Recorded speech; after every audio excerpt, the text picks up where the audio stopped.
Putri Dwi Susanti. Pada pertemuan kali ini, kita akan membahas unsur-unsur cerpen. Sebelum kita lanjut, Ibu ingin tanya bagaimana keadaannya anak-anak Ibu yang ada di rumah. Semoga kalian selalu sehat dan tetap semangat dalam belajar ya. Oke, lanjut, yaitu pembelajaran kita hari ini mengenai unsur-unsur cerpen. Unsur-unsur cerpen ini ada 7.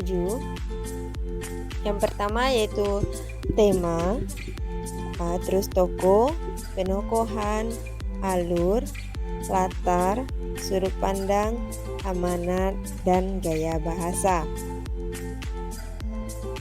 Kita bahas satu-satu ya. Yang pertama yaitu tema. Tema ini adalah ide atau gagasan yang melatar belakangi sebuah cerita. Jarang tema ini ditulis secara eksplisit ya oleh pengarangnya. Maka dari itu, kalian sendiri yang menentukan tema dari sebuah cerita tersebut. Contoh temanya yaitu persahabatan, percintaan, pengalaman mengesankan, sejarah, dan lain sebagainya.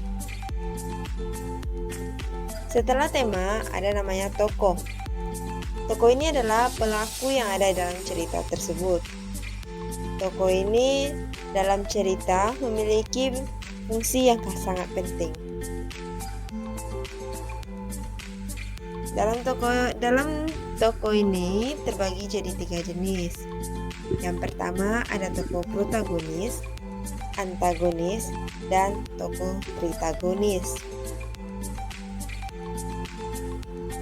Setelah tokoh ada namanya perwatakan tokoh atau yang disebut dengan penokohan. Penokohan ini adalah cara pengarang menentukan watak atau karakter dari tokoh dalam cerita. Ada 2 cara pengarang menemukan wataknya, yaitu dengan cara teknik analitik, yaitu yang disampaikan secara langsung oleh pengarang, dan teknik dramatik, yaitu dikemukakan secara tidak langsung. Selanjutnya yaitu alur. Alur atau plot ini merupakan urutan kejadian peristiwa yang ada dalam cerita ya. Alur di dalam cerita ini terbagi menjadi 3. Ada alur maju, alur mundur, dan alur campuran.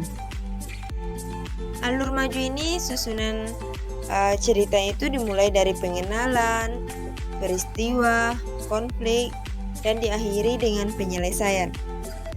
Kalau alurnya mundur, yaitu alur yang biasanya digunakan untuk menceritakan kilas balik atau peristiwa masa lalu.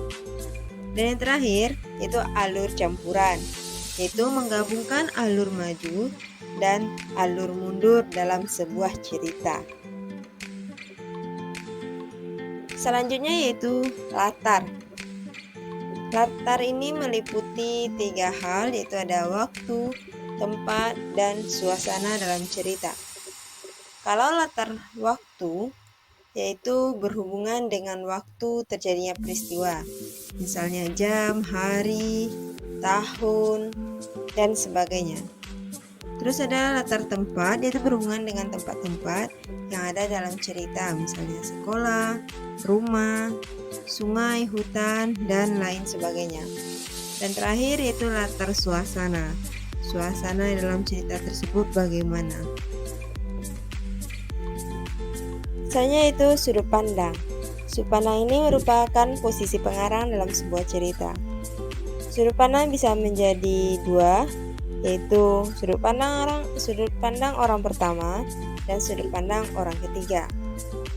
Paling sering pengarang menggunakannya sudut pandang orang pertama sebagai tokoh utama dan sudut pandang orang ketiga sebagai sosok yang serba tahu segala hal yang terjadi dalam keseluruhan cerita. Selanjutnya amanat. Amanat ini adalah pesan yang ingin disampaikan pengarang. Biasanya berisi nasihat atau pesan moral yang tujuannya untuk direnungkan oleh pembaca. Dan selanjutnya adalah gaya bahasa. gaya bahasa ini terbagi menjadi 3 ya, yaitu gaya bahasa bertentangan, gaya bahasa perbandingan, dan gaya bahasa sindiran. Untuk lebih lanjutnya mengenai gaya bahasa, kita bahas pada pertemuan selanjutnya nanti. Mungkin hanya itu yang dapat Ibu sampaikan pada pertemuan kali ini. Kalau ada pertanyaan silahkan sampaikan di kolom komentar. Dan Ibu akhiri dengan wabillahi taufiq wal hidayah. Assalamualaikum warahmatullahi wabarakatuh.